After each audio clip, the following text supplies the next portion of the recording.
Hi, welcome to another Coffee with Alissa video. Today we'll be discussing another type of non-traditional investment, art. To do so, I'll be interviewing Eva Trout. Eva has a BFA and over 25 years of experience as an exhibiting artist. Eva's a contemporary artist whose color-filled artworks are in private and corporate collections throughout the United States. She's experienced as a curator, art teacher, gallerist, and director of creative outreaches in a variety of settings. Eva's the owner and director of her retail art gallery, Firebox Art Studios in Carnegie, PA. How are you today, Eva? Hi, thanks, Alissa, for having me. I'm good. How are you? Good. Good. Well, we'll jump right into questions. I know you have a lot to talk to us about today. So to start out, what kind of art gallery is Firebox Art Studios? And can you help us understand how art is priced? Firebox Art Studios is a contemporary art gallery. And here we have the works of over 20 artists. I'm one of the artists. Most of these artists are from the region of Pittsburgh.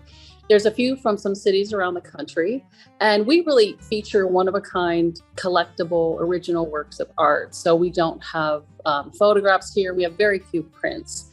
So we do have the one-of-a-kind collectible works of art. And the art here is a range of prices. I would say it's about $100 up to $5,000, with most of that artwork falling between about $300 and $3,000. And a lot of that range has to do with the artist's career level. So some artists are younger, they're emerging artists. That's what you call an emerging artist, is they're just starting out their career. And they're professional artists, but they might not have shown in galleries before, or they're really, just getting going after having a degree or getting their degree in art. Whereas other artists that have artwork at Firebox also are a little more of what you call mid-career level artists, and they're a little more established in their exhibiting, and also they might have a little bit more of an established collectors, So that's something that does determine the price range to some extent. That price is affected by a lot of things in the art market. And some of those are simple, like the artist materials and which are expensive. But, some of those materials vary in terms of what it actually costs the artist, of course. And so art is really a long-term, high-risk investment. And so for that reason, I encourage people to buy artwork because they love it. And here they're not buying like a poster, they're not buying a print, they're buying original one-of-a-kind works of art. So I encourage that they love it because it is a long-term investment. They're going to be living with it possibly for a long time. And I look at artists' work, though, who I love their work, that I show at the gallery. But I also, as a gallerist, I try to ensure as much as possible that work is going to also raise in a monetary value. So I look at artists' work who their work has either been appraised at a certain value or it's selling really well. So I try to get artwork in on that basis, as well as it being obviously very good artwork.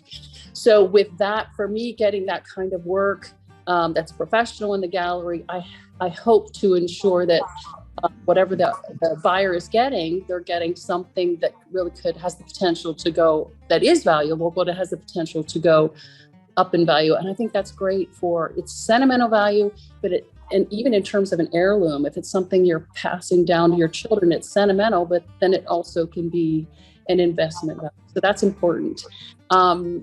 It has, art resale has everything to do with popularity and demand. And some of those factors can have to do with who buys that work of art. You might have a famous, celebrity starting to buy an artist's work, and suddenly that artwork skyrockets in value. So depending on like how well known a collector is, that can have to do with the value of the artwork and going up in value. The most popular or in-demand type of art is contemporary art.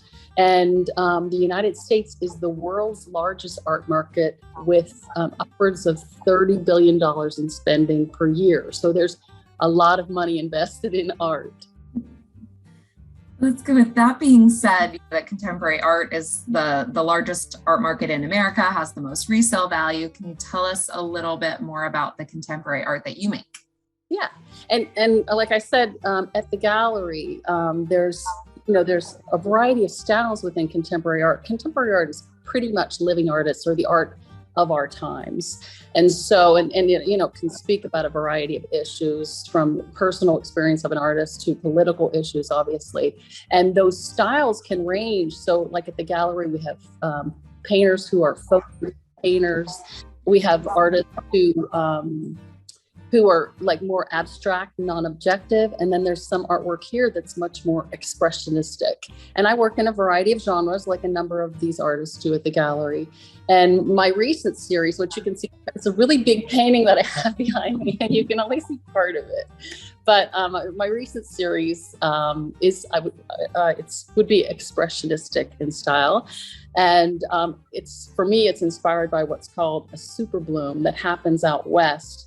And it's really like the Fireflower series that I have. And there's some of these instances where there's a catastrophic forest fire, there's complete devastation. And in the context of everything, completely grayed out and nothingness, it just is barren from the forest fire. There's certain flower seeds that have a kind of DNA that profuse these amazing blooms in what seems to be like crisis or hopelessness. And I love that, and they do it like there's these flower seeds that have like a wax coating on them, that it's only the intense heat of the fire that melts that coating.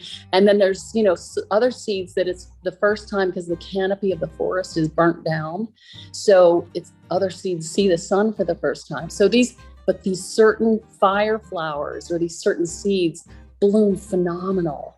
And I love that because it's about hope. And it brings me back to talking about like expressionism or expressionistic art. It's not necessarily optically real, but you're communicating, and I'm communicating with, you can see a part of this painting, through really vibrant, intense color and like brush strokes that are, really aggressive brush strokes that are telling a story using almost like a metaphor or parable of what's a fire flower, but to talk about hope, and hope that's beyond what's seen, and what's eternal. And so that's a little bit about my current series that's expressionistic, that's contemporary, but every artist here has a story and something to share through their work that is just so valuable, even in terms of collecting art. When you learn about the artists and you hear about their processes and their voice in their art, it's like investing in culture. So our hope, in all that we do is there's monetary value, but certainly there's an investment in culture and in people when you're purchasing art. Absolutely. And I have a beautiful piece of your art that I love. I'm sure some of my clients have seen it when we're in Zoom meetings. I'm in the office today, but when I'm in my home office, that is Eva's work. If you've seen it and admired it. And there are other pieces in your gallery that I would love to have. But so if someone is considering buying a piece of art, what should they consider? Yeah. Well, it's really important when you're looking again at an investment, and certainly not just the sentimental value, but you're looking at art as investment, to be really purchasing art from a professional art gallery, because the artwork needs to be archival, and that's really museum quality work. And what archival technically means is 500 years. And so what that means for the artwork that I get in from artists is that they are using professional materials. And that could be if they're, any kind of medium of painting, if they are, what the substrate is they're working on, that certain paint is going to need a certain kind of substrate, needs a certain structure. And also maintaining the artwork, like watercolors, drawings, that all need to be behind glass. Other types of painting shouldn't be behind glass. All of that, it matters. It's professional practices that have to go into making that art for that artwork to really last for 500 years, so that, in 10 or 20 years, the paint's not just falling off the surface and the artwork's falling apart, because you're going to lose, your monetary value if that work is not on sound and solid structures. And interesting, there's this age-old pecking order in the art world that has to do with value. And I think it holds true, though every rule can be broken. But in terms of like the values or the levels of values of art and art mediums, painting is always like the first. It has the most value and the most collectible, and then sculpture. And then would be like third would be drawings, original drawings. And then fourth, you would have prints and photographs. When I say prints, not posters or copies, like from a copy machine, but handmade prints by an artist, which would be either a woodcut, linoleum etching. There's such a variety of artist prints. But when we say print in terms of the art world and collecting it, you got to make sure it's an artist print, and it would have a limited edition and signed, like all of the artwork should be signed. And then photographs would be from like traditional film and darkroom developed, and those would be signed too. So all of those factors matter, crafts would be last. In terms of that pecking order of value, typically crafts would be last on that list. That would be like pottery or glass vessels. Although that being said, it's like every rule can be broken. If you had a piece of Ming dynasty pottery, like a vase or porcelain vase from the 1400s, it might be worth $40 million. So anyway, and that's a craft. But general rule is you have painting, sculpture, drawing, and we focus on painting. I mean, my background is painting, and I primarily paint. So our gallery has an emphasis on painting. If someone were to look at the resale market and they wanted to sell their work and get, a monetary value for that work, they need to really consider going to an auctioneer, an art auctioneer.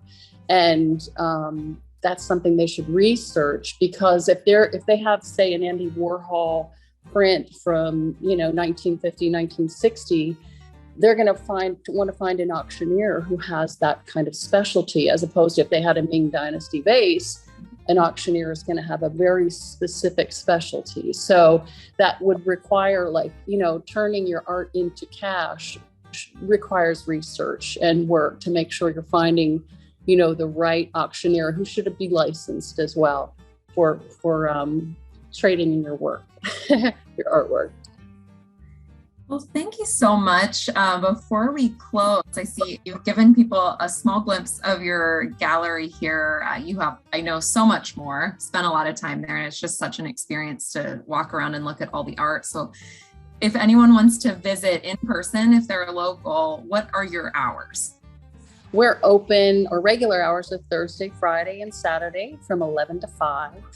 And also by appointment, and they can contact me at eva@fireboxartstudios.com. We are at 110 East Main Street, Carnegie, PA, and we're on social media. So it's Firebox Art Studios, so they can reach out on social media or any variety of ways. I'd be happy to help people and help them too. Like, I think a lot of times people don't know quite what they like. And when you learn about, there's so many different styles and artists here. When you learn a little bit more about the artists, their processes, and you start to look and consider, it's a consideration, and what you really like, what you want to have in your home, what you want to collect. So we can help people start a collection, and we also can help with art placement in the home. So we're here for that. And businesses too. You've done placement for corporations as well, bigger offices. Yes, definitely. Yeah, we have some great art and big art too for corporations. So a lot of times, there's big spaces, so can hold big art. That's great. And for people that aren't local or that just want to check out your website, you also have the art that you feature on there, so people can go on and look. Last question. I've held several events at your gallery. You do have a really nice event space. One, we had a color pour fundraiser. Another one was an event for Schneider Downs, which was a lot of fun, but both very different events. So tell us a little bit about those types of events that you're able to hold, and also your studio rental space. Nice, yeah. So the color pours, I do them for the public, but we do them more often now for businesses as like a team building event, or working with like your group for a fundraiser. So we kind of tailor that color pour, which is super fun because every ability level loves it. and a little bit of art education in it too, because we teach about abstract expressionism, but a lot of dumping paint. So it's super fun. And that's something that I can tailor to a group, particularly team building for businesses. It's really good for business, partners to kind of be in a space where they're just being creative and they end up, being very encouraging with one another. So that's awesome. And then as well, we do events in here, and it works best for groups up to 50 people, to do, and we do kind of like a cocktail hour or two kind of event. And so that's really fun too. And people can reach out to me and we can tailor things to accordingly. Well, thank you again for taking the time to talk with me today. It was a great interview, and I look forward to seeing you soon. Great. Thanks, Alissa.